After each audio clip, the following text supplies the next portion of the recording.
in Louisiana, y'all tap. Air it out, man. Y'all gotta get me on the podcast. Air It Out Podcast, Shreveport, Louisiana. Hey, man. Air It Out Podcast. Check it out, my nigga. Audio, check it out. Fuck with them. Like, fuck with me. Yo, what's up? This is your main man, Johnson, tapping in with you one time for the one time. And right now, you watching the Air It Out Podcast, man. Like getting in it. And so I've been on a mission to get black people to understand we built the cannabis industry, basically. We ain't making no money off of it, no equity in it. And we just letting these people do it, legal state, but we ain't getting no ownership. Mm-hmm. So we're not fighting for equity. So it's like, nigga, you been smoking, you been selling like your partners that sell weed. Nigga, you been a weed man forever, and ain't no brand yet. But you are able to legally now brand, so why wouldn't I do it the right way? You can go grow some cannabis in your backyard right now, legally in the state of Louisiana. These niggas don't do it. $500 to get your grow license, to grow hemp and CBD. Start there to learn the game, the business, how this go.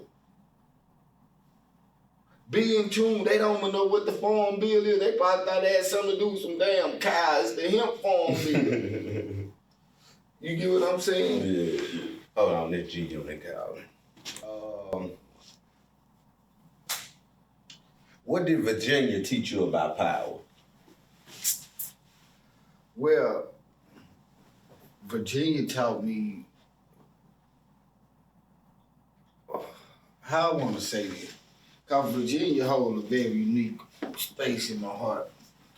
Yeah, it taught me how to use influence, and it was the breeding ground for meeting people where they were. So it gave me another different type of power. It gave me power of people, power of community. Cause when I'm in Virginia, I broke a deal with Democrats and Republicans. But more than anything, it got me in rooms that I didn't even actually go in. That's how I got to meet the NAACP president, had a security clearance down at the mayor's office. But it was through cannabis that, cause I was the only black man out there doing it. So I was the first black man to do it. Then I did what the white people couldn't do. Nobody couldn't get people to come to hemp and CBD shop. And these people, these black people, the power gave me that, like, having your paperwork together. Cause police used to come there cause they used to see weed and stuff. So I would have paperwork. And these people in the community, they see like, God damn. And so, like, I had a nonprofit right next door called Hemp, which stood for helping every minority profit right next to the store. And so we used to have parties, right? Well, I'm gonna be honest, they was parties. But I'm gonna be honest, but we used to advertise them as what? Fundraisers. See, there's different, a lot of people gonna learn in government, it's just language. Like they would ask me, well, how he can grow weed in the back of his shop in Virginia and it's not zoned for agriculture? Cause this is a nursery. You get it now? Mm-hmm. Nurseries don't sound as big as grow, but what you do at a nursery? Right. So you kind of get what I'm saying? So when these people would see these people, oh, y'all supposed to be poor, y'all selling alcohol, cause this has a nonprofit. I could go rent one day liquor license for an event or something. You get what I'm saying? Yeah, for a fundraiser. Yeah, so, and these people see these, so when they see these police coming trying to, and they see me come out there to do with the cowboy hat, y'all going back in that point. Okay, y'all have a good day, anything, you know what I'm saying? Mm-hmm. But it also allowed me to be a relationship with law enforcement, cause a lot of them were respecting me. Like, this dude got his shit together and protecting my business. You get what I'm saying? It was a lot went on. You know what I'm saying? But it gave me the power of people, community, letting people see something they never seen and make me understand what an impact is. Like even how I got all those dudes to go to the city council meeting. And you can look this up, it's on the internet, it's the minutes. And I use marijuana. Man, I'm gonna give y'all a joint to go, man. Just talk about your experience here being around me, what you learned, just go off that call. What people didn't know, it was like a warehouse. I had people, I taught them how to make pre-rolls, make moon rocks, make vape pens. I was teaching them how to do that, packaging their own material, how to make gummies, packaging them and selling. So as they making them, I ain't just letting them make it. For you making it, me teach you how to make it, now that's a job. You make it, we're gonna package it, but we're gonna split the money. So basically doing the same stuff that they do in Colorado and all the other places. So I'm just legally, so I'm showing you this how we gonna do that. And I was taking these people, helping build brands. So the people seeing this, I took one dude's name, Bear Cave, shout out to Bear Cave in Virginia. I took him, rinky-dink clothing line, he didn't care about his stuff. I showed him, come on, we finna go get somebody, we make it. I ain't gonna lie, I'm gonna be scared to work with a nigga named Barricade. Yeah, but that's just what they do him as Bear Cave. So he made, I didn't agree with but it wasn't going nowhere when he had what he had anyway. Yeah. So we took to take the Bear Cave off and just made the logo of a bear.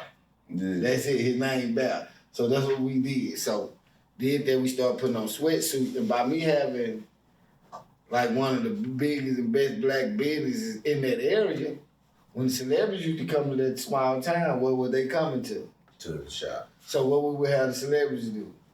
Take pictures in his stuff, hold his stuff up. Everybody at the shop winning. I had a chessboard up there. I used to play Scrabble. Even though you come in and purchase, we used to be in the middle of the floor playing Scrabble. See, I'm gonna educate you in these ways. It's different. Like, kids not gonna come and see. If you tell kids I'm gonna go play chess, they don't wanna watch that. But when they came up to the store and had to see black men in the middle of the floor playing chess, people intrigued about that. And they like, look, you running this ghetto. No, this is for black people. I wanted to feel like a community. Every Friday, we do customer appreciation. You say, why on Friday? Because that's one of my busiest days, and that's to show customers. We appreciate you. So I always gave back over the nonprofit. You come drop your kids off. We're not charging. Just donate. And the people that sit over there with them kids, I had the video games and everything up on TV. That's y'all money. Y'all split that. If one person sit over there with them, guess what? That's all your money. That's all I used to say. If it wasn't enough, guess what? We got to get here, all the men around the shop, and let's all put $10 together to get her. People gonna give more than that. I was taking black people that were cooking out their house. Hey, you can come up here and cook out of here. And they were like, this person charging them for rent. You ain't charging no rent. No, why? This person needed a chance, but what it was doing, still bringing people to what? Yeah. The store. Yeah. Traffic. See, people don't understand. I don't chase money. I chase people. You can't make money without people. So I chase people. If you chase money, you never gonna catch it. I don't work for money. I allow money to work for me. If you work for money, you'll never have enough. I don't work for it. I let it work for me. I put it out. I'm gonna always try to go broke. When I mean what I mean by that, as soon as it's coming in, it's going out. As white people live in debt. What's the number one creator of money? Debt. You in debt. That creates money, debt. When you go buy a car, you gave them $1,000 down. They said this car was dead. You're in debt. When you go buy a house, oh, you got to prove for a $300,000 loan to get a house. Do you get $300,000? No. You got to still make a down payment of money that really ain't thin out. So when I start understanding how to deal with people, allow money, you cater to people. Nobody don't want nobody to steal from them. So I have a policy. You don't have to steal. If you need it, ask us. That's what my policy, because I know we can't be naive what goes on in our community. See, I'm not naive. So you don't have to steal. You can offer. And whatever it was, we were going to give it to you. Motherfuckers said they wanted one of them $500 bonds. Guess what I was going to do? Yeah. Now here you go, give me what you got it. They gonna make this person do. We had a girl. She would come up there. And they would stand in the hotel in the back, but it's really on the other street. It was a fence that blocked it. Kind of going through what she going through. She like, I'm gonna get some money, I'm gonna try. I be like, yeah, you good, man. Well, she asked I just take care of her. She I promise. I'm like, nah, you good, man. Whatever you need, eat, we'll buy you food, get her food. You know, thinking people just say that they get her got her tax check. That's what she been waiting on. Came up there acting got cash. I like, nah, we can't cash. You can go to the bank or something cash. Went to the bank, cashed it. Come back and gave me $2,000. I like, nah, baby, you don't owe me that much. I ain't do it for nothing. She said, you deserve it. Gave me $2,000. So I'm not naive to what I used to offer credit. First time you get credit, it was $20 credit. Everybody was afforded it. You're gonna show me your ID, your information. That credit there. I never give away where I can't stand to do that. $20 credit there. So they use all that 20, okay, come back and pay. So say they paid $5 of it. You got $5 available. Yeah. You get what I'm saying? You consistent for 3 months, I raise you $10 under your line.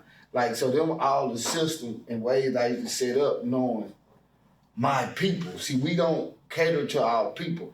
I didn't have to build a store that they call professional. I didn't have to build a store for black folk. I mean white folk. I built a store for black folk. We the biggest consumers in the United States. Nobody spend more money than us. White people buy black. So I'm building my store for black folk, the people I was interacting with, the people I was in the hood with, the people in our community with. Because now it felt like a community store, literally. Everybody had a Colin brand. You didn't have to pay for shelf space. Come put your stuff up in here. And guess what? Community. People come there. We ain't coming to buy your stuff. Guess what? I might put an extra $5 on it.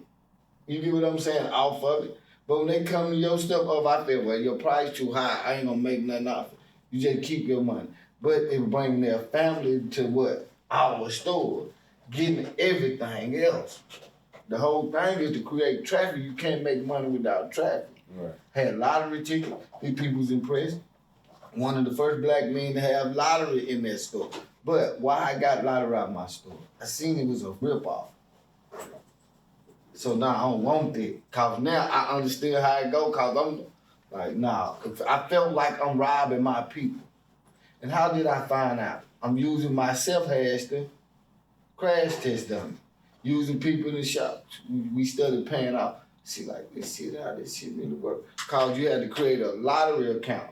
Like, you got lottery in a store, it don't go in your regular business account. You got to create one strictly for the lottery for the state. So the money used to go in there and you get like, I think it was 1% of the sale or some shit. And that money stays over here. So if they say they send you $50,000 in lottery tickets, but they say every week we're gonna take our money out. That $50,000 coming out regardless if you sell it. You get what I'm saying? But you might sell a lot of tickets. Say you sell $50,000 tickets and you make $5,000 off that sale. They getting their 50. You got 5,000 might sit up, but next week it's fitting right back here. Mm-hmm. You get what I'm saying? So, and I just started seeing, then it's like, nigga, I'm paying all the money. Or like we get percentage of if you buy a Louisiana ticket from here, a percentage. But the person that you go take it to, who cash it, gets a bigger percentage. So I'm like, well, what do they buy from us? We should be able to get everything. You get what I'm saying? No, say they buy a lot of tickets from us and hit for 500 or 5,000. We got the percentage of them buying it, but the place that they go cash it in was getting a bigger. And I'm like, so now that's when I let that go. But that Virginia man gave me a sense of, it made me understand I could do it. And that's what made me like, I'm finna go to Shreveport and put it down. Like, before we get to Shreveport, let me ask you. What did Los Angeles teach you about the game, politics, and gatekeeping? Like for, you said gangs? The game, G-A-M-E, politics, and gatekeeping. Los Angeles taught me how politics work through the cannabis industry. And when I seen politics is a war of resources, it's about having relationships. So stuff that would take us 8 years to do. I'm watching people that's no politicians call and that shit get like, what the? But also LA, through cannabis, I was able to sit down and have business meetings with millionaires and billionaires. Gary V, man, I can't even think of everything, man. Gary V, what's Miss Bo Money? Shit. The man for Stizzy, that's a major brand. Cookies, Madmen, Jungle Boys, Ease. And I was able to sit down. Actually, that's when I realized I didn't know stuff like I thought. Like, I remember with this company, they were finna partner with me. They gonna give me $1 million.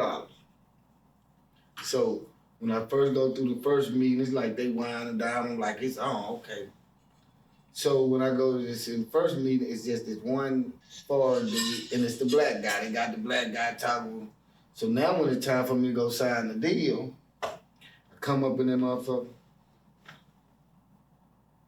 Nigga, all these old white men, foreign, black dudes nowhere inside. I'm the only black dude in there. So I get talking to these people. In my head, I'm gonna be happy signing $1 million. And I'm like, sit in the room with these people get to talking. Now they talking over my, like, head. They talking over my head so much, I just want to leave.